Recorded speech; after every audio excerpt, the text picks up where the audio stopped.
the InTERPship Academy is. So Maryland Made is the student athlete development program here at the University of Maryland for those who are guests and visitors on the call today. The Maryland Made program was founded in fall 2019 under the guidance of Risa Lovelace, who serves as the Assistant Athletic Director for Student Athlete Development, myself as the Program Director for Student Athlete Career Development, along with our additional support staff, such as our Big Ten Diversity Fellow, Walt, and we're also bringing on new staff members as well. The InTERPship Academy is one of two signature programs that fall under the Career Readiness arm of Maryland Made. First of which is the Barry and Mary Gossett Fellow Program for rising juniors and seniors. And then of course, the InTERPship Academy, which is what we are all here today. The InTERPship Academy is in its sixth iteration. So we are excited to see the growth and evolution of this program over the last 5 years. But this year was special for a lot of different reasons. Number one, we executed.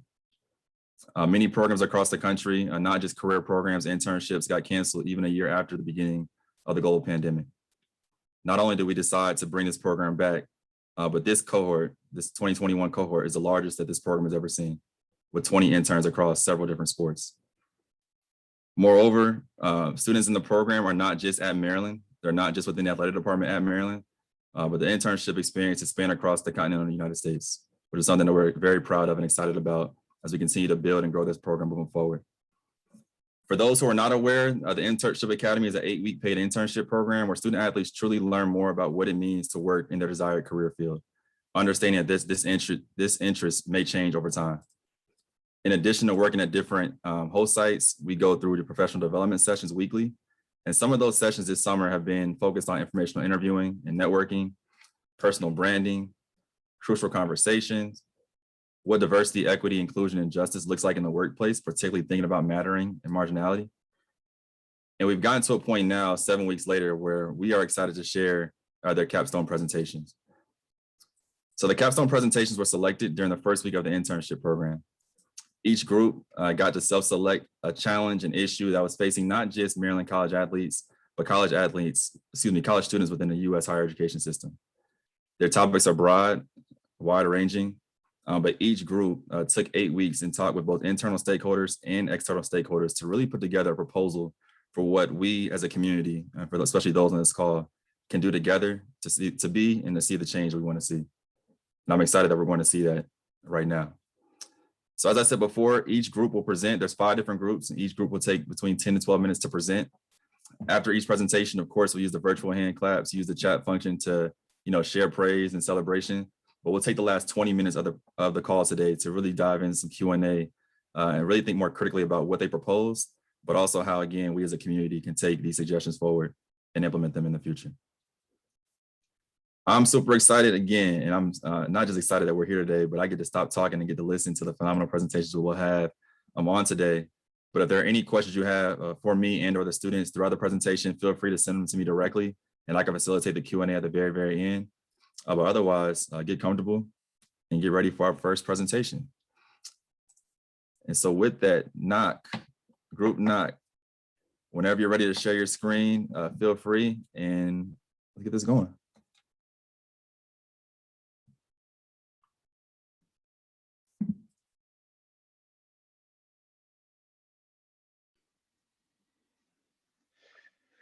Good afternoon, everybody. Thank you so much for coming for your time and tuning into our presentation. I hope everyone has had a blessed and wonderful day up to this point, and let's get started.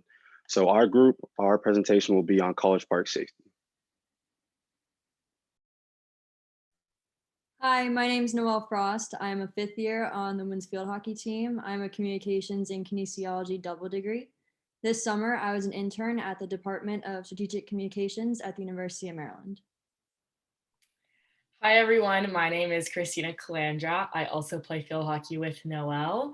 Currently, I'm studying digital and media communication with a certificate in leadership studies and a minor in innovation and entrepreneurship. This year, through the InTERPship program, I was paired with First Touch. Hi, I'm Cameron Henderson. I'm a rising senior on the track and field team. I'm a bioengineering pre-health student, and this summer I was matched with the UMD physical therapy department. And lastly, my name is Ora Burko. I play football here at the University of Maryland. I'm a general biology major on the pre-med track, and through the InTERPship Academy, I was paired with nutrition.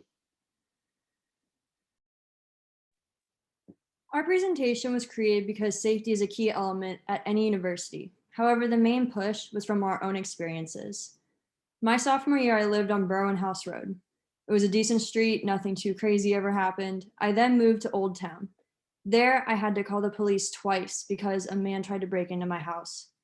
In addition, my neighbor was held at gunpoint due to a drug deal. I moved back to Berwyn House Road this past year. Within a year, a man was fatally shot across the street from my house. There were 3 UMD alerts of shots fired on my street, and my neighbors were robbed and held at gunpoint. The fact of the matter is, I did not feel safe in College Park. When I witnessed a man shooting a gun on my street, I was scared to talk to the police. I feared what might happen next. I feared for my safety. Fears is not a way to live, and this is why we chose campus safety for our presentation. So now that you've heard about one of our experiences, we'll actually like to hear from you guys. So we'll be launching a poll, and we would like all UMD students and faculty to take a quick poll in which we can see what you guys feel about safety on campus. So if you guys would take that real quick, that'd be great.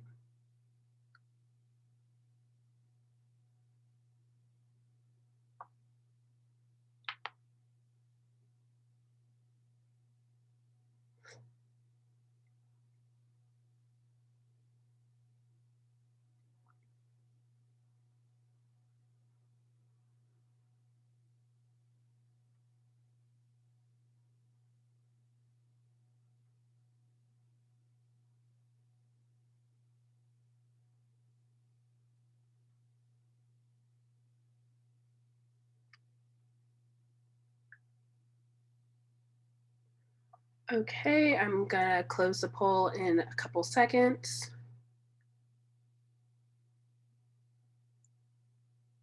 All right. So as you can see that on campus, people feel relatively safe, but off campus, there are some safety concerns, as not very many people feel safe or very safe off campus at all. They feel moderately safe or not safe at all. And everyone would love to see a overarching safety app. And we do have one, it's the Guardian app, but most people are not aware of it or have never heard about it. So this is the basis of our project, and we will now go into that. So our presentation is looking at addressing safety concerns. So we're using a 2-phase approach, and our group wants to address rising safety concerns of UMD college students. So here's something called the Maslow's hierarchy of needs, and this is a hierarchy of needs. So as you can see, that safety is only right above physiological needs such as food, water, and warmth. So without having a sense of security, students will not be able to thrive in their environment. Upon researching the crime statistics of College Park, we found some pretty unsettling data. College Park is in the first percentile for safety, meaning we're at the lowest rank possible. In addition, every 52 minutes, a crime will occur in the city of College Park. Furthermore, we found that 93% of cities in the United States are safer than the city of College Park for assaults. So we conducted some informational interviews of students that live on and off campus, as well as students from other campuses. So here's some insight we gained from our interviews is that the students do feel like there are some safety measures in place, but they do feel like some of them are ineffective, such as some of the blue lights are constantly broken. We also found that people feel less safe at night, especially women. We also found that people have a lack of knowledge about the Guardian app, as the poll showed, and that students don't really know how to request some safety features such as night ride and walking assist. And as the poll also showed, there is an enthusiasm for a centralized safety app. We also found that people don't carry personal protection equipment or don't necessarily know how to carry it. And then we also found that there's a misconception of UMPD in that students interviewed didn't necessarily know or understand what the UMPD did for them and their safety. So as Cameron stated earlier, our project is broken into 2 phases, and our first phase is the Guardian app and the improvement and the promotion of it, because as Cam stated also that a lot of students, in fact, on campus didn't know about the app, even though we had one, and are very they encouraged and wanted an app to promote safety. Right, so since a lot of you guys haven't seen the app yet, we decided to take some screenshots and show you what the Guardian app looks like for UMD. So the first photo is a homepage. There's 5 buttons for the homepage. And then the next is the call directory, which has 2 buttons for a 911, which would be an emergency, and a non-emergency number. The next is the submit a tip page, which allows you to report things like accidents, bullying, disturbances, harassment, and stalking. And the last is a safety timer where you can share how long your walk takes with friends and family. Next slide. We urge that the Guardian app be updated with these few improvements. We would like to see the call directory expanded to multiple contacts like night ride and UMD PD walking escort services so that students have access to more crucial phone numbers for their safety. We also suggest there be a blue light map that shows where all blue lights are on campus so students can locate the closest one to themselves. And we also suggest that the app become more user-friendly and it be more visually appealing. Next slide. So in order to promote the app, these are the ideas that we came up with. So at the top of the Canvas homepage, there can be a banner right next to the Division of IT outage notifications and all the COVID notifications. That way, when students log in to look at their classes, they'll be able to be reminded and download the app. The next thing is to hang posters around campus at all the building entrances. And the last is to post on social media. Students utilize social media as a way to gain information, so let's take advantage of that. Next slide. These are 2 examples that we drafted up for social media posts. On the left is an Instagram post that gives a breakdown of what the app entails and to download it. And the next is an Instagram story that urges students to swipe up to download the app. And on to the second phase of our project, we are proposing a safety seminar that basically talks about different resources that students or faculty can use for safety on or off campus. We've created a safety seminar proposal, the purpose being to best inform the student population of potential dangers on and off campus, as well as inform the student population of the resources the university has. We would also like to facilitate an open dialogue between UMD PD, the Office of Student Affairs, and the students of the university. We suggest this seminar be led by a student group such as the SGA or SAC, as well as having a representative from UMD PD and the Office of Student Affairs. It would be best to have these seminars at the start of every semester. For this fall, it would be best probably around September 21st through the 22nd.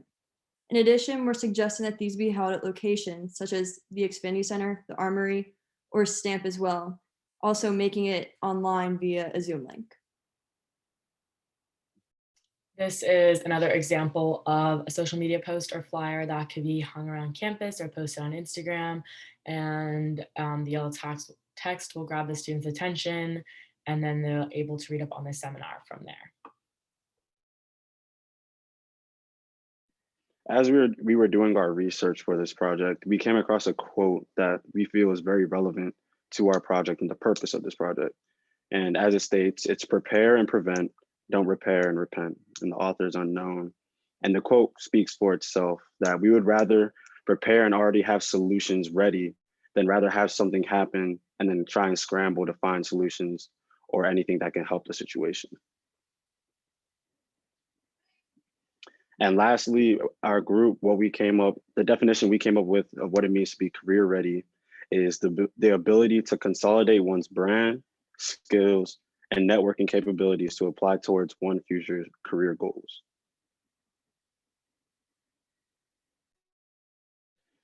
Thank you for your time and any questions.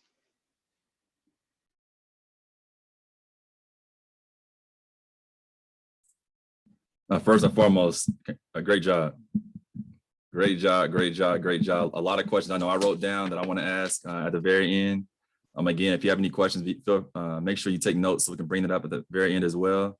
And as Gerald and the girls get ready for their presentation, I know T's mom is on here or your mom is on here. Hope y'all proud, man. Should have invited Leslie to come on here too. But next up, Gerald and the girls. So Hope, Gerald, Sonia, and Amber.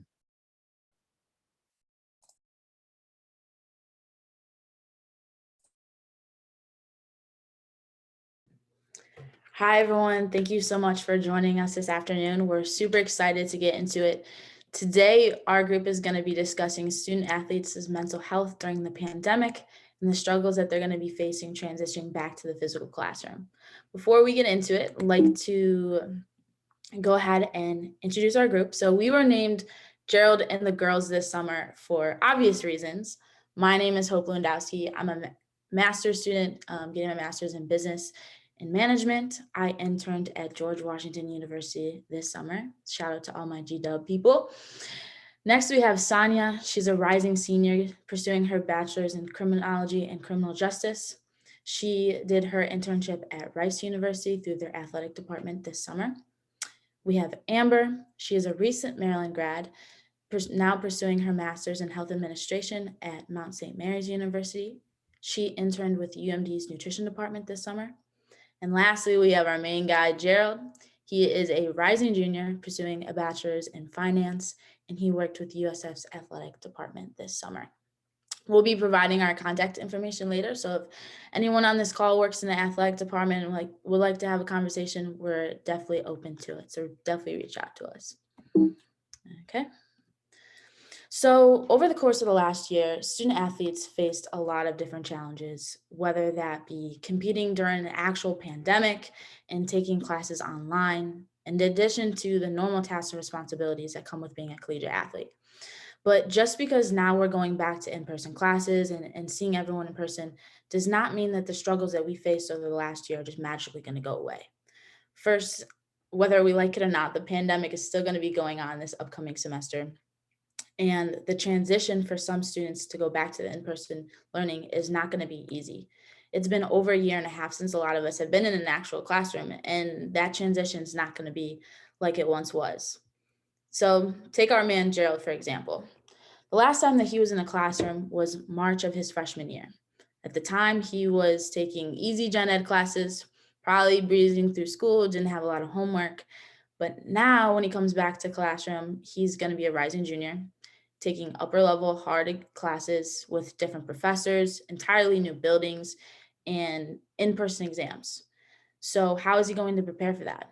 Will he be able to find his way to his classrooms? Will he be able to learn how to study for those in-person exams where notes are no longer allowed? Or let's talk about graduate students. There's going to be a high influx of grad students now that student athletes have an extra fifth year. And so how are they going to adjust to graduate school where the coursework's different, expectations are different, and your classmates definitely look a lot different than you?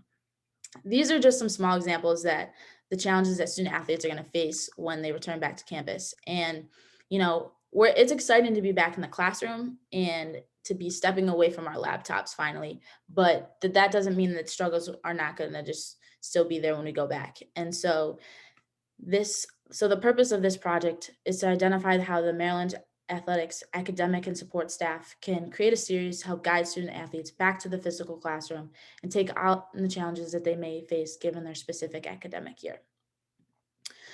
So to support our project, we looked at some research that the NCAA provided. They conducted a survey during the fall of 2020 with about 25,000 student athletes amongst all three divisions. And then we also did our own survey to look at student athletes' mental health and wellness and their approach to online classes and how they view the transition back.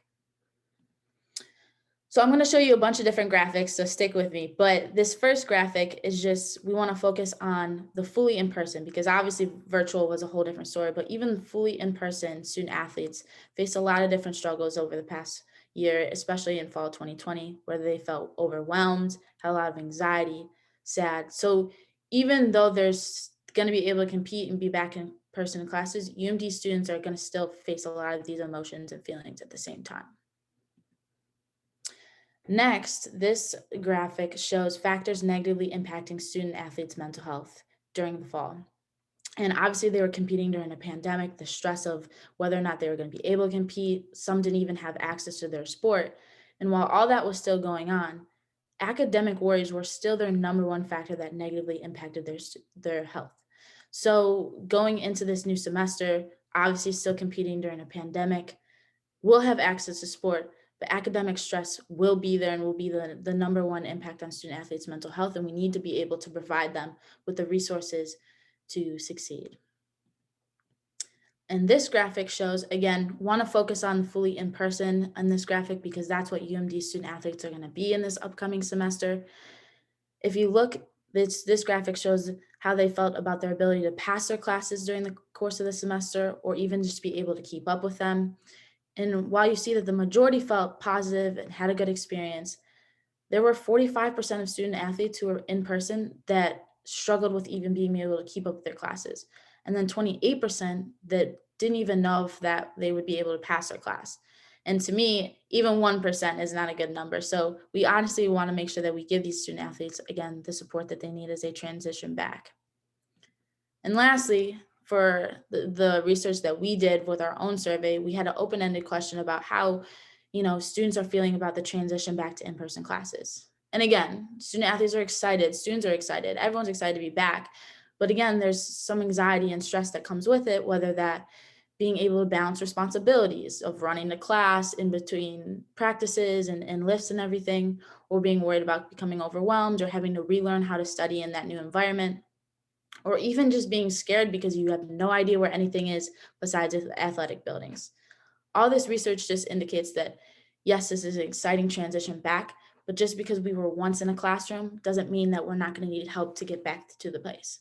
Especially second-year students have never been on campus before, they're going to need that support. So next, I'm going to pass it off to Sonia. She's going to talk about our proposal for our project. Thanks, Hope. So our proposal, we proposed the implementation of a 4-part series called the InTERPship Transition Program during this upcoming fall semester, with designated meetings held for each class level, excluding first years, that focuses on relaying useful tools and information to all returning student athletes in order to help them better transition back into the in-person classroom. So why a 4-part series? Holding these meetings in 4 parts would allow student athletes to gain knowledge about more topics in more detail, spreading out the information in a timely manner where it can properly be attained. We also did conduct an interview with a member from our InTERP academic staff who informed us that nothing was being planned in the future to ease student athletes back into the in-person classroom. So now focusing more on the curriculum and structure of this series. There you go. The first Tuesdays in September, October, November of this upcoming semester would be more specified for second-year students. The second Tuesdays would be specified for third and fourth year students, and the third Tuesdays would be specified for graduate students.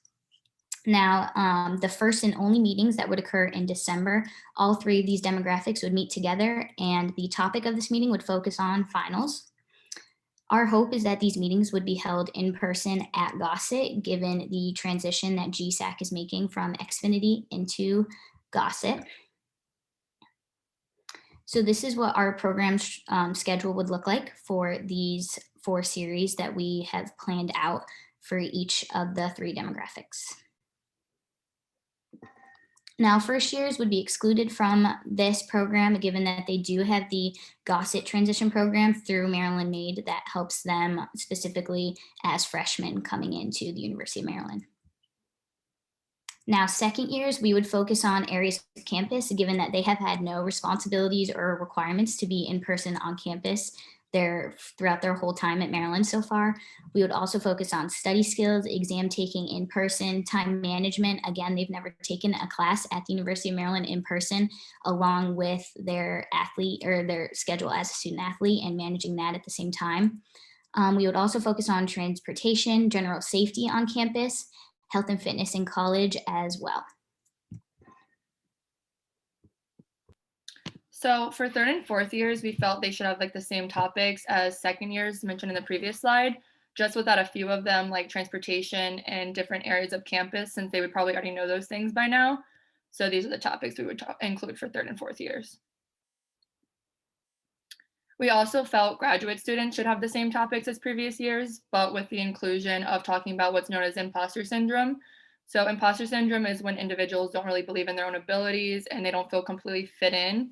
So grad students obviously have like a whole nother level of expectations, and being a student athlete, we go straight to grad school, while others may have years worth of experience. So talking about this, along with how to feel more comfortable in the classroom with older students, we thought would be beneficial. For this series, we'll be running it through InTERP Academics because they already supervise the academic success of all the student athletes, and the stakeholders will include them, graduate students, and interns, as well as full-time staff could contribute.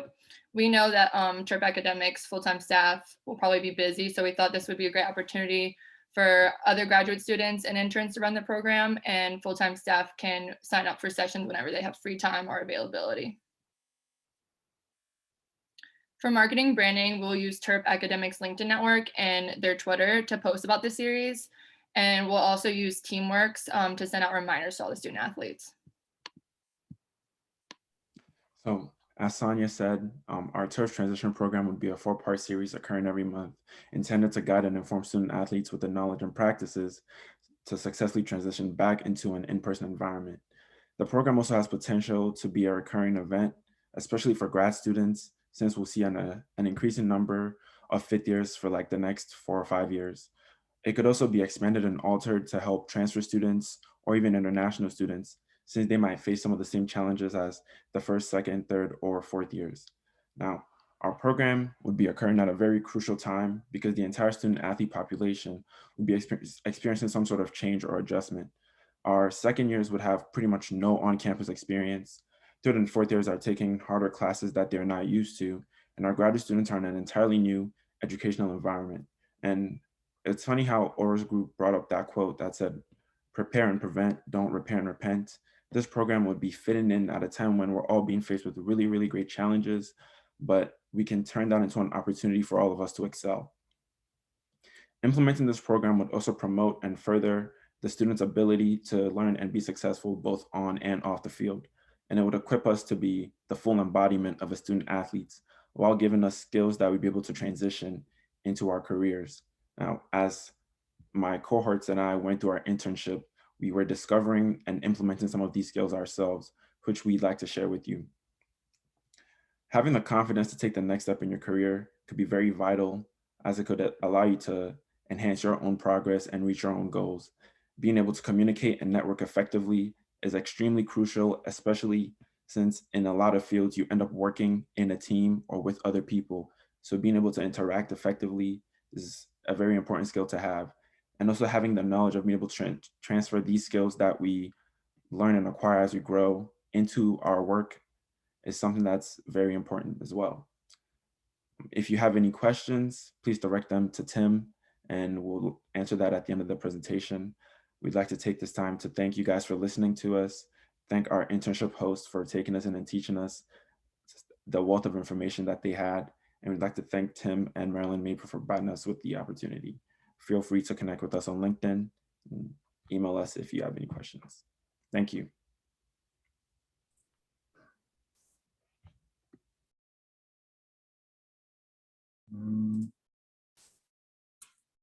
Well done, well done, well done. Jerry, you almost had me crying over here, bro. You don't gotta shout me out like that. But a question for Amber, can I come to the grad student session as a new grad student? Of course you can. I appreciate that. I appreciate that. I definitely will come when we have the event. But next up, we got the fireballs. Craig, Grace, Joe, and Taylor. Excited. Great presentation, y'all.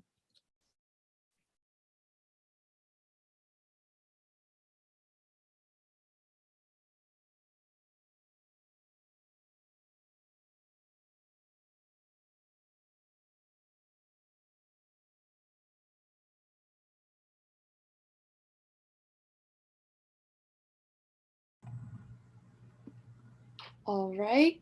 Hello, everyone. Thank you so much for being here and taking the time to listen to all of our presentations. So far, the presentations have been amazing. So my name is Grace Griffin, and I'm a part of the Fireballs. And for our InTERPship Academy Capstone project, we focused on experiential learning.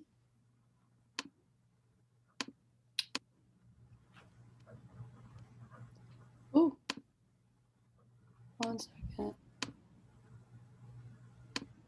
Okay, So like I said, my name is Grace Griffin. I just finished my kinesiology degree last spring, and I'll be finishing my second degree in sociology this upcoming year. I'm on the women's lacrosse team, and I interned at the Performance Barn. Hi guys, my name is Taylor Whitmer. My major is psychology. I'm a rising senior on the women's soccer team, and my intern site this summer was Rosemary Anderson Associates. Hi everyone, my name is Craig Eichelberger. I'm a rising senior. I'm an information science major on the men's soccer team, and my intern site was with InTERPship at Sands Capital Management. Good afternoon, everyone. My name is Joseph Ewan. I am an information science major on the men's track and field team. And this summer, my intern site was at the ICA IT department here for UMD Athletics. So as Grace mentioned before, our group decided to focus our capstone project on experiential learning. Our group believes that experiential learning consists of gaining knowledge through experience, because the more experience you have, the more marketable you will be going through job interviews and learning how to apply for different types of jobs for those rigorous questions. My group came together this summer and discussed how just sitting around in lectures doesn't really give you the full learning experience as for going out in the real world and experiencing it hands-on. So with experiential learning, we'll be providing a sneak peek of the workplace and giving students an opportunity to determine whether they enjoy their desired field of study earlier in their college career, instead of waiting for them to become juniors and seniors and not understanding if they want to pursue their career or change their career because they will have already created or completed too much of the coursework to be able to switch in between. So the different programs we found in UMD, the first is the InTERPship Academy that we're all a part of, that Tim explained earlier, which is the 8-week program that gives us all internships in our career fields. The second we found is the Leadership Academy, or the leadership program, that helps students learn how to become young leaders in their field of study, providing them with tips and pointers in work-like scenarios. And the last program we found was the Umd Impact Program, which is dedicated on giving student athletes a mentor to learn from in their specific career fields, providing by building connections with their mentors. But although we have all of these programs, the one thing we found was that these programs require too much time for student athletes during our school year, which is going to be pretty difficult for most of us and other student athletes due to us having to practice and do school and worry about programs such as these. So although the Maryland Made team has provided us student athletes with a variety of career readiness programs, which Joe explained, we wanted to examine what other schools have done. We know how important it is to continuously learn and grow, and that speaking to those outside our Maryland community would be essential to our argument. First, we were able to meet with the Associate Director for Engagement and Athlete Career Development, Josh King, at Davidson College. We chose to speak with Josh as he's built Davidson's Student Athlete Career Readiness Program from the ground up. Furthermore, Davidson is a liberal arts school. We thought it would be useful to see how their programming and career readiness culture differed from ours. One of Davidson's programs which stood out to us were their road treks. This program occurs when teams are away traveling for a few days for competition. Josh accompanies the team on trips and schedules a variety of career readiness events during the team's downtime at the hotel, such as local grad school tours and Q&A sessions with local alumni. We really loved how this program took into consideration the student athletes' busy schedules and utilized alumni connections. Josh also utilized student athletes who are career ambassadors who use their platform to create and lead career readiness programs. They're able to connect with their teammates and instill career readiness within the culture of each of their teams. These ambassadors help make career readiness seem less daunting to their fellow teammates and student athletes.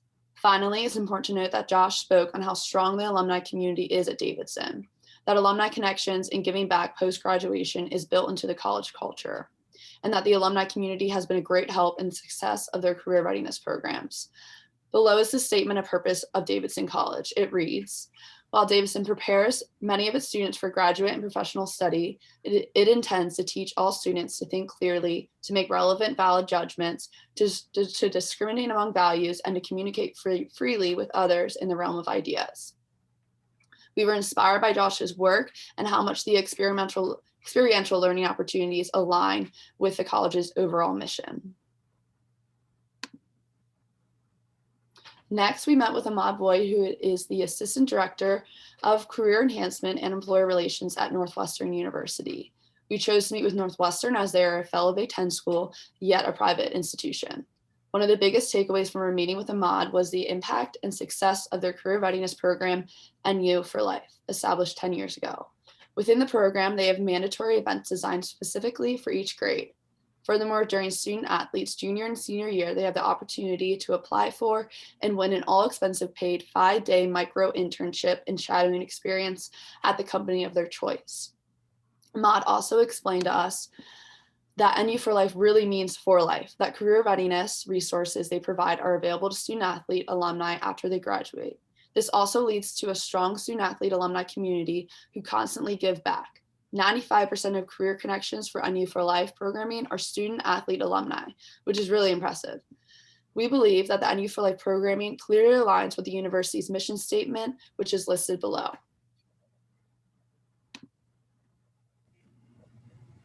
So we also met with Alea Augusta. She's a Career Center Assistant Developer at Towson University. And we wanted to look into a local school to compare their opportunities to the University of Maryland, since we are both in the same state of Maryland. So they actually utilize a website called Handshake, which gives all career readiness in one page, and employers can contact students as well on that page. And then one thing that the student athletes do differently is alumni athletes do takeovers on Instagrams to allow current student athletes to ask questions about their career and life after being an athlete. And utilizing social media would be a great way to connect with alumni and student athletes.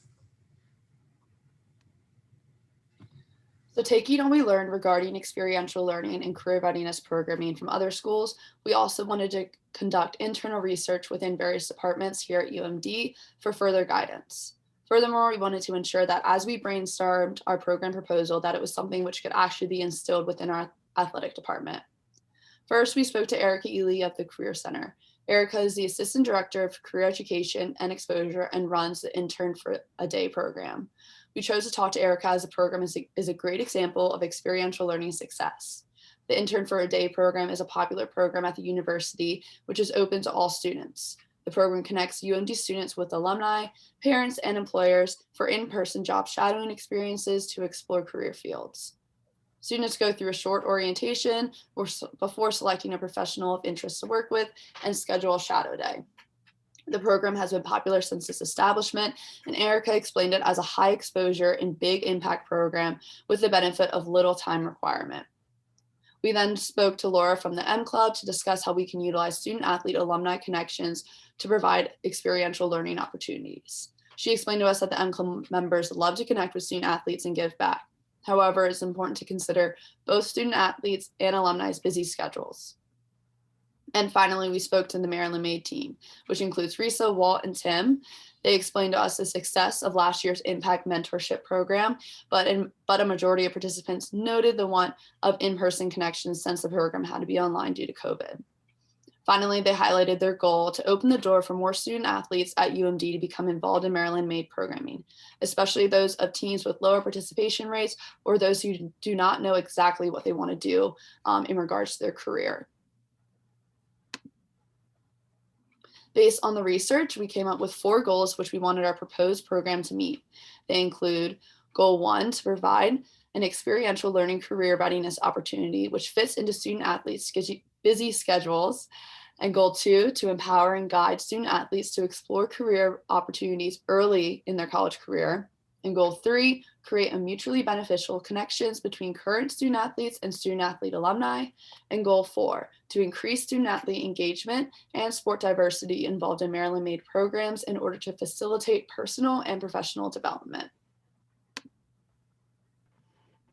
Our solution is to create Intern for a Day Student Athlete Edition. Our program would provide student athletes the opportunity to experience experiential learning and build connections with alumni in their desired career fields, while also fitting into athletes' busy schedules. These students would be paired with an alumni host in their selected career field to provide an intern for a day experience. And we would be proposing 2 separate schedules for the program, one for the QBasic Family First Impact Program and one for all of the remaining student athletes. So we based our schedule off of the current process ran by Erica E. Lee through the Career Center. So first off, the QBasic Family First Impact Program is targeted at sophomores to help better their career readiness. And the pilot program is meant for spring 22. And because of this, we will begin sending out our invites for host sites in early January. And then in early semester, we'll sort out the applications. Student athletes in the program would be able to select certain host sites that they are interested in. And we would aim for early April to actually have the intern experiences happen. In the end, we would have a closing meeting and social gathering to conclude the experience and continue to build connections. So the next schedule is for all student athletes, and our goal for this would to be have the program over winter break. So we would begin sending out invites earlier in the fall and around October. And so that way student athletes could begin selecting the host sites by the time winter break is here.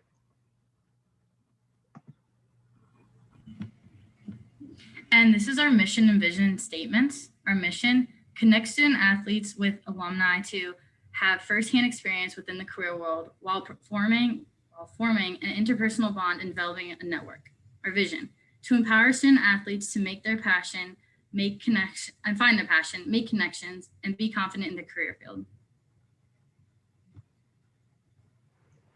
So impact program versus intern for a day. Personally, I've experience with the impact program, and the program focuses a lot more on building personal connections with your mentor over a longer period of time. And also your mentor might not necessarily have experience in your desired career field, and you will not have access to experiential learning opportunities.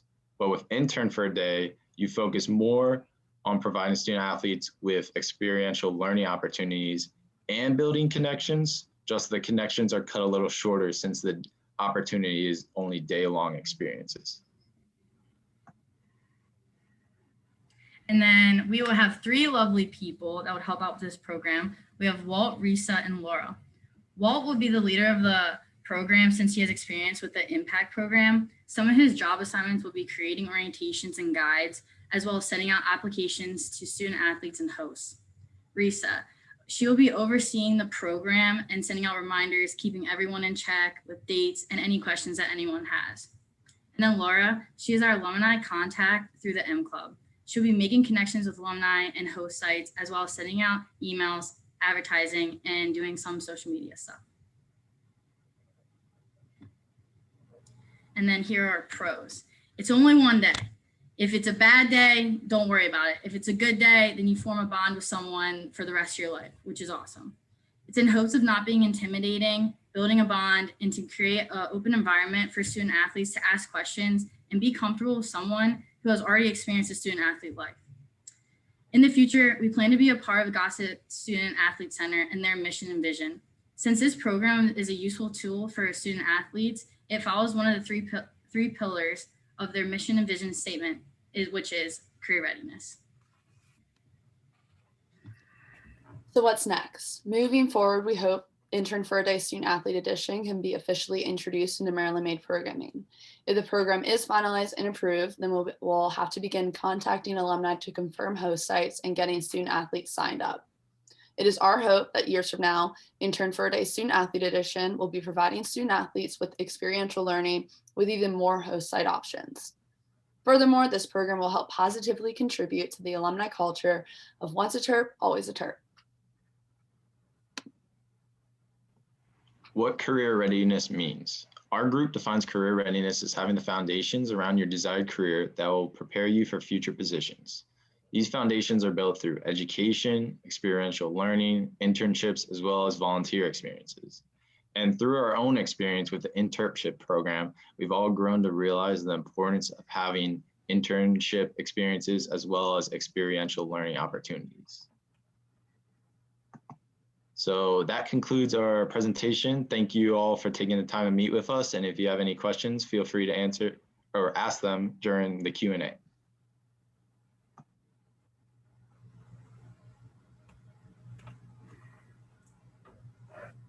Amazing work. Amazing work. It's definitely something I would love to implement here in Maryland. And shout out to Josh King and Umd Boyd for serving as resources at Northwestern and Davidson, respectively. Next up, we have the Snapping Turtles. But before we have the Snapping Turtles, they talked about our Impact Program, the mentorship program.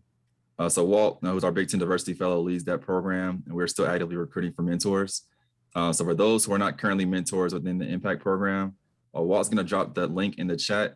Feel free to sign up and or reach out to Walt to learn more about the program and how you can best support our Maryland college athletes. But our next group is the Snapping Turtles. So Darby, Emma, Kumari, hello. Okay, I'll share my screen. Oh.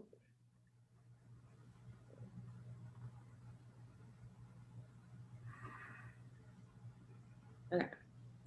Hi, everyone. Thanks for being here and taking the time out of your day to watch our presentations. First, we would like to introduce ourselves before we get started. So hi, my name is Lauren Sefcheck. I am a rising senior on the women's soccer team here at University of Maryland. I'm majoring in graphic design and minoring in general business. I'm currently working as a graphic design and communications intern with Maryland Made this summer, and my career aspirations are to work in the sports industry or the beauty and fashion industry. Hi, I'm Emma Silverman. I'm a rising junior on the gymnastics team, and I'm majoring in psychology. My intern site was with academic advising in GSAC and football operations, and my career aspirations are to work with student athletes. Hi, everyone. My name is Darby. I'm a rising senior on the women's lacrosse team, and I'm majoring in bioengineering. This summer, I've had the opportunity to work as the student athlete development programming intern for Maryland Made, and my career aspirations include pursuing a graduate degree and then going into medical device development. Hello, everyone. My name is Kumari Trotz. I'm a rising sophomore on the men's track and field team. This summer, I had the opportunity to work in the ICA IT department at UMD, and my career aspirations is to pursue a career in data analytics. Okay, let's get started. So first, I'm going to ask you guys all a question, so you can raise your hand or raise your virtual hand. So raise your hand if you've ever procrastinated on a paper, project, or any type of schoolwork. Okay. Raise your hand if you've ever felt unorganized about all the assignments you've ever had to get done, which caused you to stress out. A lot of people. Well, you guys aren't the only ones, in fact. College students all over the country struggle with time management, and our presentation focuses on how to improve your time management skills as a college student at the University of Maryland and what it really takes to be a timely Terp. Okay, so can everyone type in the chat what time management means to them?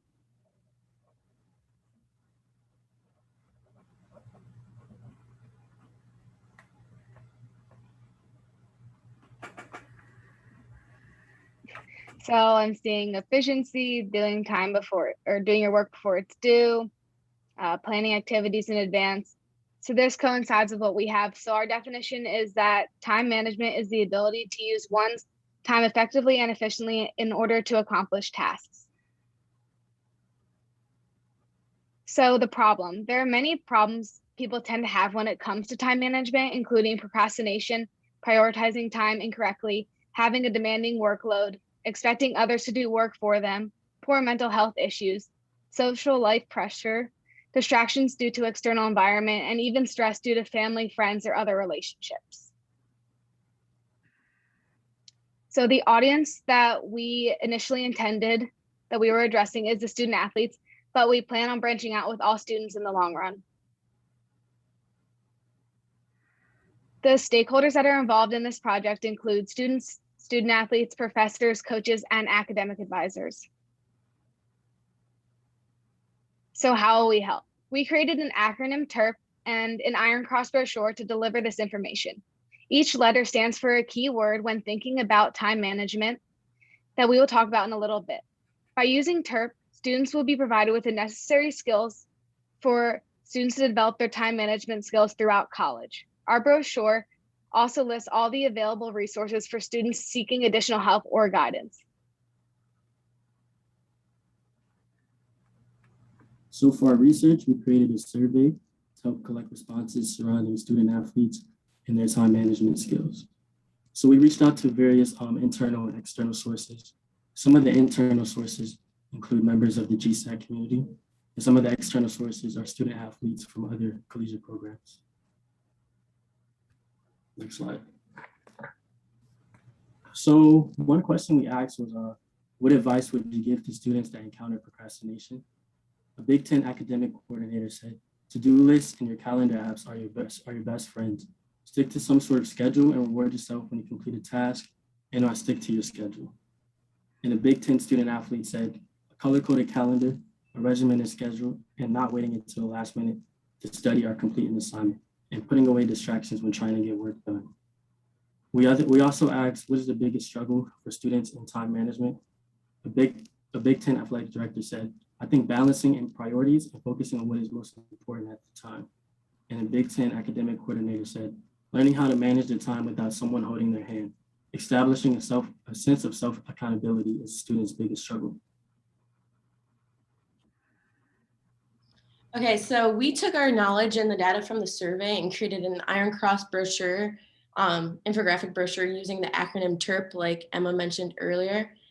So each section introduces an important tip on how to develop and improve time management skills. So we also added quotes that by famous people that correspond to each of the tips. So the yellow goes together, the red on each side, and then the black. So this is the front of it, and then this is the back side. So next I will show you the breakdown of all the pages in the brochure. So on the left is the front cover, which informs the viewer on what they're about to read. And on the right is the first tip. The T in the acronym TERP represents to-do lists, and to-do lists are essential to beat your workload and tackle all your assignments. So when you use a to-do list effectively, you'll be much more organized and mentally focused. So whether you write it down or use an app, a list is useful because it removes the cognitive load of having to remember things. And also there's a feeling of satisfaction after you complete an assignment and get to cross it off the list. So next is the E in the acronym TERP represents end each day with a plan for tomorrow. So most of us understand planning and preparation. For instance, a football game without a game plan means fumbling on the field, or a track meet without fueling your body correctly and drinking enough water and the proper fluids can lead to dehydration and passing out. So what I'm trying to say is that as athletes, we might understand these small things, but fail to prioritize the main thing, our daily lives. So you might have set a New Year's resolution or a goal to reach after we are finished with the internship, but it's about what we do day to day that matters the most. So by ending each day with a plan for tomorrow, will not only provide more happiness and ease stress, but will allow you to create a more purposeful day. So next we have the R in the acronym TERP represents remove distractions. So according to the campus technology, students check their phones 11.43 times every class, which is a shocking statistic. So in today's fast-paced world, we are constantly surrounded by distraction, whether that's your phone, your laptop, TV, video games, or even your friends. And you might even have that one roommate like me that never stops talking, so you can barely get your work done. So by choosing a quality study environment, decreasing your internal and external distractions, and limiting your multitasking, you can all benefit you can all benefit by removing your distractions and improve your quality of learning. So lastly, the P in the acronym InTERP represents learn to prioritize. So according to the Harvard Business Review, when thinking about prioritizing, it is important to think of arrangement, awareness, and adaptation. So these particular skills separate time management success from failure. So arrangement is defined as organizing goals, plans, and schedules to use time efficiently or effectively. And awareness is understanding time as a limited resource. And adaptation is monitoring the use of time. So you can treat your time like money. You only have 24 hours in a day, just like how you have a set amount of money in your bank account. So there's always a point where it can hit zero. And just like money, you can create a money budget. So you can also create a time budget. But time is precious. So when thinking about prioritizing, it's important to consider what needs to be done first so that you can stay on track for your future tasks. This year, especially with transitioning back to in-person class after 2 years in online school, the sustainability and timing of our brochure is extremely important to ensure that it remains relevant and applicable to each school year. We plan on keeping the brochure updated frequently, approximately every 2 to 3 years, with new resources and time management opportunities. We plan on having the brochure available a week prior to the fall semester beginning on August 30th as a downloadable PDF, and then working to print them to be made available as physical copies. Time management plays such an important role in our lives as student athletes, so therefore we listed the resources provided by the Health Center to the right, as well as the phone apps that they suggest to help with time management. If additional help is needed, the Counseling Center phone number is listed below, which is a 24/7 hotline. Being a college student is difficult, and being a student athlete in college can be even more of a challenge. So by listing the resources available, we give the students the opportunity to reach out for help rather than having to seek out the resources themselves, which can even add unnecessary stress to an already demanding schedule. Time management skills apply to our schoolwork and athletic schedule, but also contribute to our overall mental health. While we are student athletes, that's not all we are. So therefore, good time management skills allow us to be student athletes, as well as having a social life, a family life, and pursue extracurricular opportunities such as clubs, internships, and other passions to experience all college life has to offer. As previously mentioned, the brochure will be made available a week before the start of school, such that the resources available can be provided prior to the school year starting, specifically ensuring that this information reaches incoming freshman students. After transitioning back to this in-person environment, we'll be making the brochure available in areas where student athletes can access them on campus, such as the Health Center, the Gossett Student Athlete Center, Gossett Hall, sports psych offices, locker rooms, training room facilities, STAMP, as well as academic counseling offices. Moving forward, we plan on reaching out to student organizations to make the brochure readily available to the general population as well. As we work to get the brochure distributed, we are looking to collaborate with the SGA, the Office of Student Conduct, as well as the Academic Achievement Program. We are also hoping to collaborate with the Active Minds at Maryland, which is an organization dedicated to mental health, as well as the BSOS Dean's Student Advisory Council, which is a council charged with advising the dean on various topics affecting students and their educational and social experiences at UMD. And then finally, the Department of Residential Life as well. So our opportunities for adaptations for the brochure include that each semester we'll replenish the brochure supply, and we'll update the information in the brochure every 2 to 3 years. And we plan on passing the brochure out to students to make sure that the content is being pushed out to the student body as a whole. So from the brochure, we want to ensure that students are given the proper tools and skills to manage their time appropriately and effectively by providing them with the tips and resources to do so.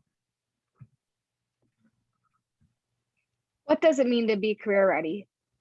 So being in the InTERPship Academy, we have to balance day-to-day activities, including lift, practice, physical therapy, and then on top of that, our internship, which creates a packed day. And with that being said, we believe that being career ready means that we are ready to use the skills that we have learned to be prepared for postgraduate life, whether that be graduate school or entering the workforce and getting a job. So thank you all for coming and taking your day to listen to our presentation. If anyone has any questions, feel free to ask them, and please link with us on LinkedIn. Thank you.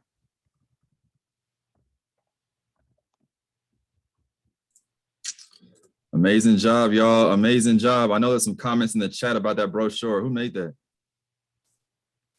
Me, Who did? Lauren. You made that? Yeah. I'm just playing. I'm trying to give you a shout out. Congratulations. Good work, man. Good work. Seriously. Great work. So last but not least, our final presentation before Q&A, the group, the Sharks. So if you follow me on Twitter, Instagram, LinkedIn, I have one phrase, and that is career readiness is fun. And this presentation is about to be fun as well. So Adelie, Brandon, David, and Lexi, the floor is yours.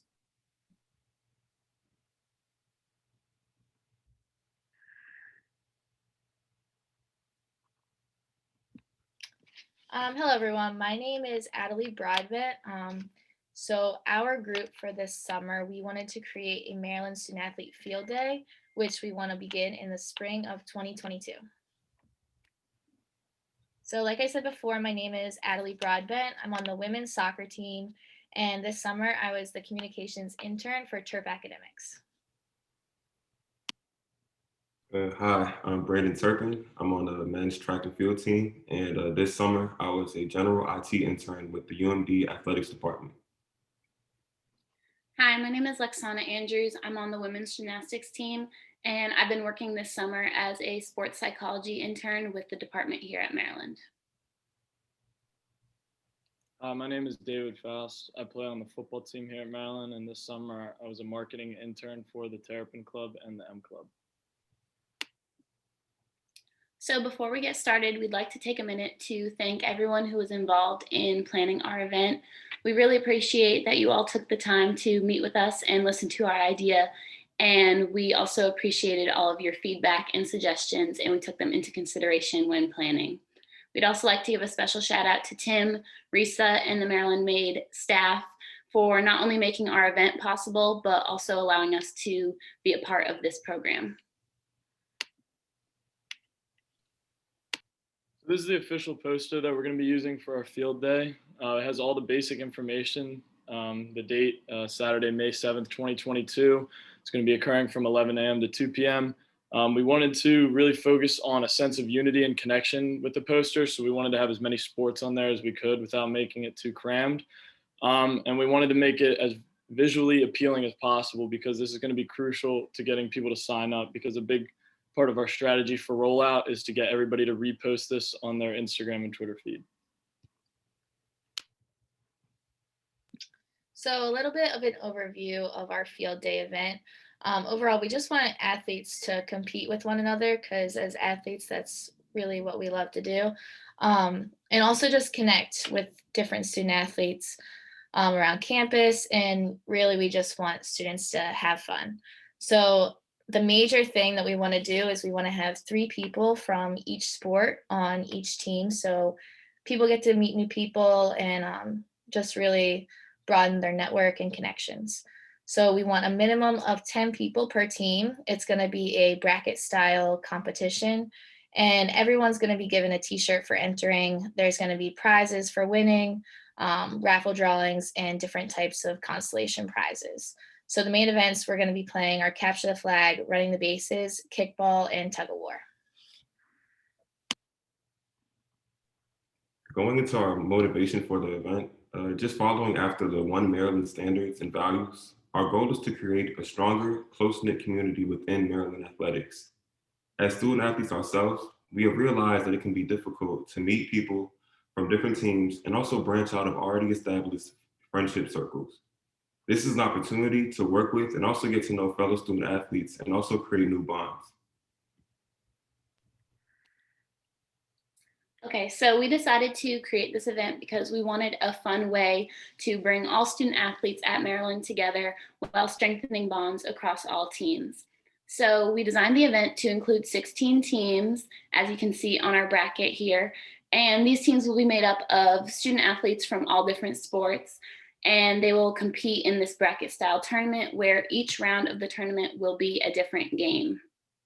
Part of why we chose a bracket is because as student athletes, we love competition, and we thought this would be a great way to motivate people to want to join, because who wouldn't want their team to make it to the final round and win the big prize? So as I said, each round is going to be a different game. So round 1 will be kickball, round 2 will be capture the flag, round 3 will be running the bases, and round 4, which is the final championship round, will be tug of war. And this is just what we came up with for the first year, and this could change year to year depending on student athlete feedback. It's really important to us that the games played are fun and exciting for the people participating. So we actually took suggestions from Anthony Pecorella, who is the student affairs liaison for Umd SAC, and he suggested these games to us, and we made sure to include them in our plan. Okay, so once your team is eliminated out of the main bracket, there will still be plenty of activities and things for you to do for the remainder of the event. So we're calling this our Biggest Loser events. And some of the games we came up with are Giant Jenga, Egg and Spoon, and Three-Legged Races, Water Balloon Toss, and an Xfinity Center Scavenger Hunt. And all of these games will be an opportunity to win smaller prizes along with raffle ticket prizes. And every student athlete who signs up for the event will get 4 raffle tickets to their name that will be entered in the draw for those prizes. Additionally, food will be provided for all participants and any staff who chooses to be a part of our event. Our main contributors for the event are going to be SAC, which is going to help with our planning and organizing of the event. We're going to use the student athlete liaisons to get other student athletes excited and engaged in the event, since most of the liaisons are from different teams on campus. And lastly, we want them to help with the registration and the formation of teams prior to the event. We asked that the Terrapin Club and M Club help with donations that would cover the costs of like our t-shirts, the prizes for winning, food and equipment, and then also just gaining some community support. So for the marketing and branding piece, we identified the 2 most influential factors to getting people engaged with our field day is going to be social media and SAC. So for social media, we'd like to primarily use Instagram and Twitter as we're trying to engage a younger audience. And through my informational interview with Kendall Farrell, I gained some perspective on really how influential SAC can be to their respective teams, the student liaisons. So if I were to go out and try to gain a bunch of support from a team, it probably doesn't have the effect that the SAC student liaisons have. So we're really going to need them to get their teams engaged. And really at the end of the day, if we can get everybody reposting our flyer that we made on Instagram and Twitter, then we should have a good turnout. Our strategy for rollout is we have a rough outline right here. First off, we had to identify our goal, and that is participation. And then from there, we're gonna have 5 months out. We're gonna officially announce the event so that people have plenty of time to plan. 3 months out, we wanna have every post lined up for our social media on our end. And then 4 to 6 weeks out, we wanna have a really heavy push on social media to try to get as many people to sign up as possible. And then May 7th, 2022 is the big day of the event. Our strategy is really to overwhelm everyone's Instagram and Twitter feed and just make it seem like something that you really want to be at. As college kids, that's that's the way to go. And the word of mouth is going to be very important because if everyone else is doing it, then that's going to be something that you want to be a part of. Here we have the locations for the events. We have the Maryland Softball Stadium, the Xfinity Center Pavilion, and the Recreational Artificial Turf Field. We have a mix of indoor and outdoor areas because we want to be able to compete safely and also allow cool down time in between events. And in our informational interview with Anthony Hines, he did Clemson Field Day. He identified as one of the most important parts of planning for their event was determining where the place would be taking place. So we felt that these 3 places being used as our primary locations would be the best fit for us. Yeah, so here is just like an outline of our budget. These are rough estimates, but we're hoping to get a lot of these costs covered by the Terrapin Club and M Club. So these estimates are based off about 350 people. We're hoping we get that good of a turnout, but so we're looking at an overall total of around $8,000 for the event. So about the year 2025, the Maryland Student Athlete Field Day will likely be on a larger scale. In order to sustain the event, leadership roles will be passed down as others graduate, which will help keep the event organized.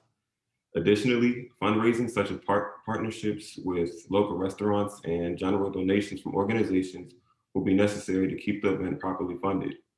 We also plan on doing post-event surveys to see what areas we can improve on to give future participants a more enjoyable experience. Our hope is that in the future, more groups on campus will join in on the fun. Groups such as Greek Life, Club Sports, and other groups on campus will be welcome. So the big thing that we've gone over all summer in the InTERPship program is talking about career readiness. So these are just kind of the key terms that we came up with that we felt best fit the description of career readiness. And a statement that we came up with as a group is, we believe career readiness is preparing yourself for life after college and learning how to use your resources in order to develop your personal brand. This is important to propel yourself into a successful career and future. So thank you all for listening to our presentation, and we hope to hear some great questions.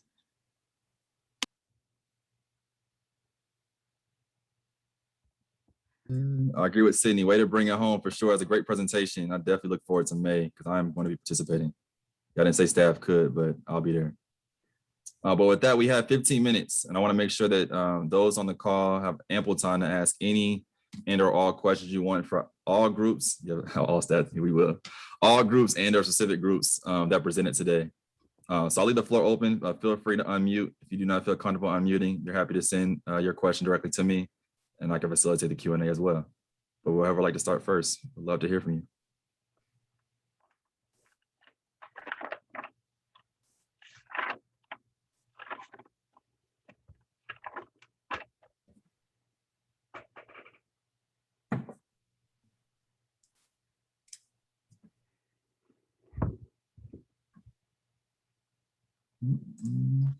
So I'll jump in first. So Risa Lovelace, Assistant AD for Student Athlete Development here at the University of Maryland. Question to Team 5 or Group 5, I should say. What really inspired you all to think about creating this field day? I know something that, Tim and I have heard since we've been here is engagement is hard to do when y'all are spread out over multiple buildings. But what really inspired y'all to create such a fun event? So I can take this question. So the main reason I guess we wanted to kind of focus on a field day is connecting student athletes. As student athletes, we feel that it's kind of difficult sometimes to meet and really become friends with people from different teams, just because when we're immersed into preseason, we find those friends that we're comfortable with and we kind of stick to that. So it's kind of difficult sometimes to just get out of your comfort zone and meet new people. So the main reason is just to meet other student athletes and really just like have fun with it. So that's the main thing that we came up with.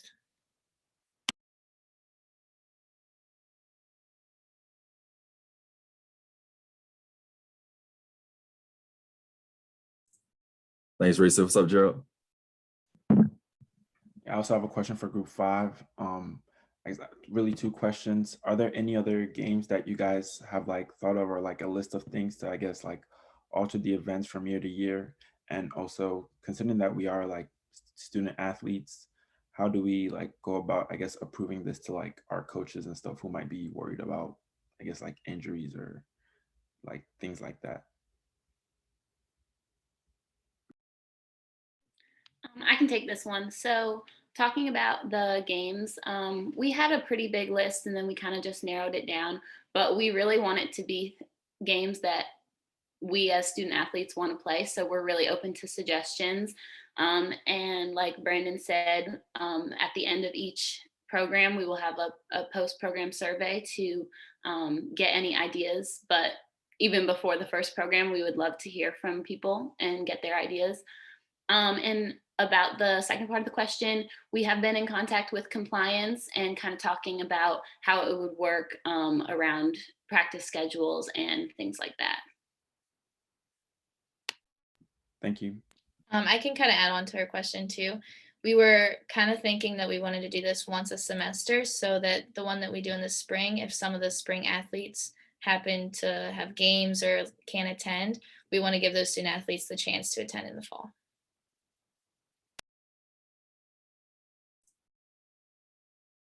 What's up, Cameron? I have a question for, I think it was group 3 or team 3. When you guys, how is your intern for a day different than the one the university offers, besides it being for student athletes only? I can take this. So honestly, like the main difference is just the fact that it is student athletes connecting with student athlete alumni.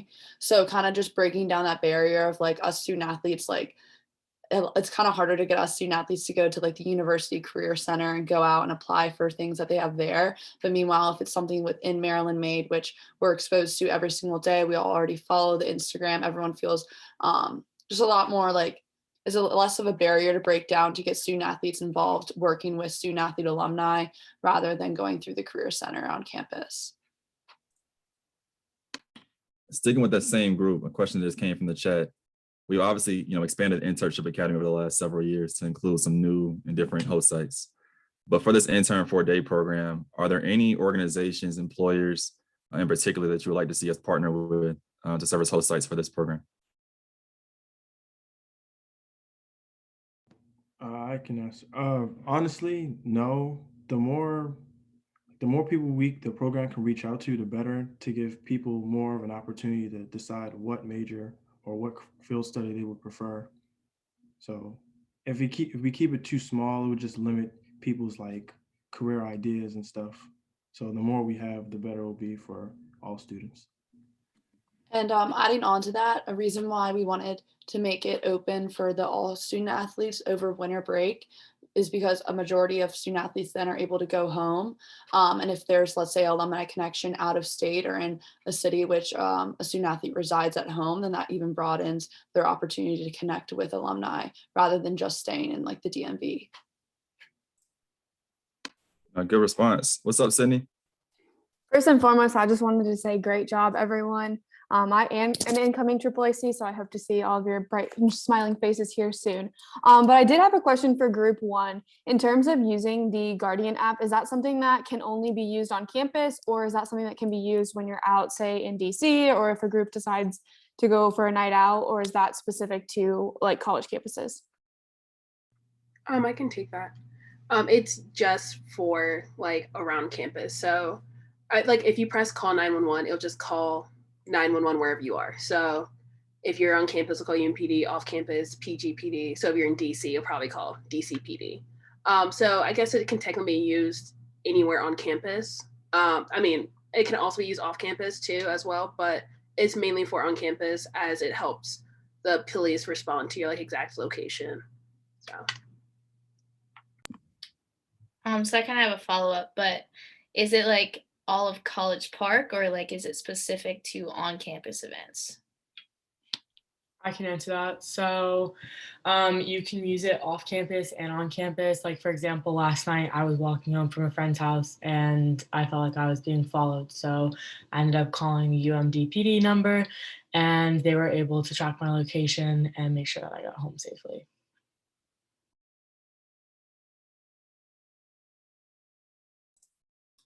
G Money. I guess I was wondering what you guys would think about like expanding, I guess, Night Ride's range, because at the moment it's kind of like just the surrounding campus community, but it doesn't necessarily include like some of the off-campus housing that might be around College Park.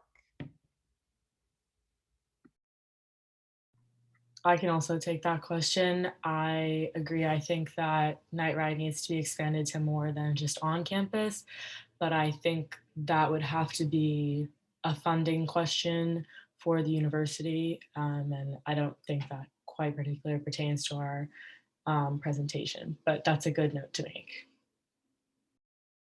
And I'll like add a little bit to that. I reached out to a student at Purdue, and they have a system called Librex, which is their night ride essentially, but it's pretty much a free service they have. It's almost like Uber, and I think they have up to a 20-mile radius, and you can request a ride back to campus, and it's you literally just like Uber, request a ride. They find your location, they pick you up and take you back wherever you need. So there are other options out there that the university could look into outside of night ride. Tim, I'd like to jump in, not so much with a question, but more of a comment. For those that I don't know on the call, I'm Sue Sherburne. I'm a Senior Associate Athletic Director. I oversee academics and student athlete development and serve as our SWA. And I just wanted to say a huge thank you for the time that you've taken and the kind of the care that you've taken to put together the presentations. Very, very helpful. And for us, as we continue to assess some kind of programs, services, educational strategy, just strategies in general to help to advance like the student athlete experience here. So I want to say thank you so much for contributing that to help us to move this program forward. Tim and Risa and Walt and Megan before you, fantastic job. As Tim mentioned, when we conceived this, when we perceived this program years ago, and we started it, like I think you said, probably 6 or 7 years ago now. One of the things that was missing is that we didn't have student athletes maybe engaging in internship opportunities because they were staying around campus to train, or they needed to work and they weren't able to. They were making a choice between one or the other, and so the intention of this was to provide a finite time frame with intense immersive experience that also offered a funding source to be able to have students be able to not have to opt out of an internship because they had to work and wouldn't be able to support themselves. And so to see what we kind of envisioned and started with seed work, implemented, blossom into what it is today, I just long-winded way to say incredibly impressed and grateful for not only hopefully the experience that you've had in terms of enhancing your personal and professional development skills, but also for the time and effort that you took to help us continue to advance those who come with and behind you. And so with that, it's super encouraging, and just wanted to say thanks for the opportunity to be with you today. And certainly if I can do anything for any of you, I'd be happy to do that. And I'll work with Tim and Risa and Walt to see if we can't help to advance these initiatives. So Tim, thanks for a couple of minutes to speak here. No, of course. And I think you said intensive and immersive, I believe is what you said. This summer was definitely intense and immersive. I know the intern group that graduated, I guess, this week, we'll be graduating this week. We've learned a lot about each other, learned a lot about ourselves, but I definitely have moved forward with this career readiness initiative that the University of Maryland Made and Athletic Department is definitely committed to. But I did put our social media, because it wouldn't be a Maryland Made program if I didn't. So Twitter and Instagram to stay connected with us. That's our LinkedIn page as well. I recognize we have a few minutes left, so I don't want to close off any questions. So if there were any additional questions, I will take about 1 or 2 more before we close off today. Yeah, Laura, yeah, send out the brochures.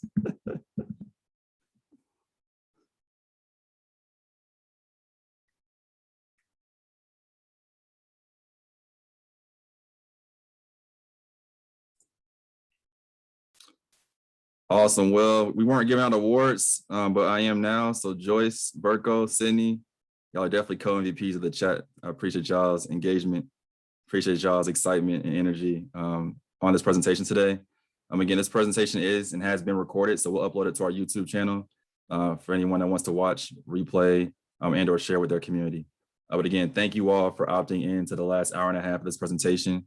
Really choosing to invest in Maryland college athletes. As I said before, it takes a village. I'm definitely excited for our community to do the work moving forward. So thank y'all. Have a great Tuesday. Thank you. Have a good day.